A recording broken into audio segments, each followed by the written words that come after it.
งานเสียพันนอนพันสวรรค์สารวัตรมหาไซก็บอกไปเป็นเกียรติ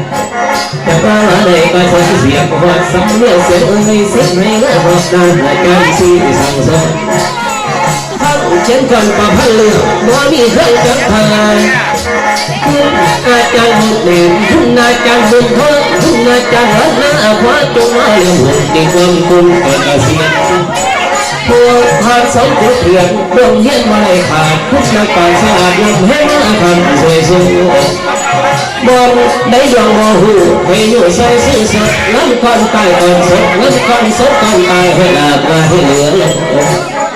อีกที่เพิ่งในดาวตัววันใกล้ตาเห็นคนเป็นเต้นกระโดดพันขยันทำเพื่อนเทเราเรื่องไหนให้จัดแจ้งสิ่งแสดงให้ยิ่งใหญ่แต่ที่สายสิ่งไปความทุกข์ให้สวยล้ำ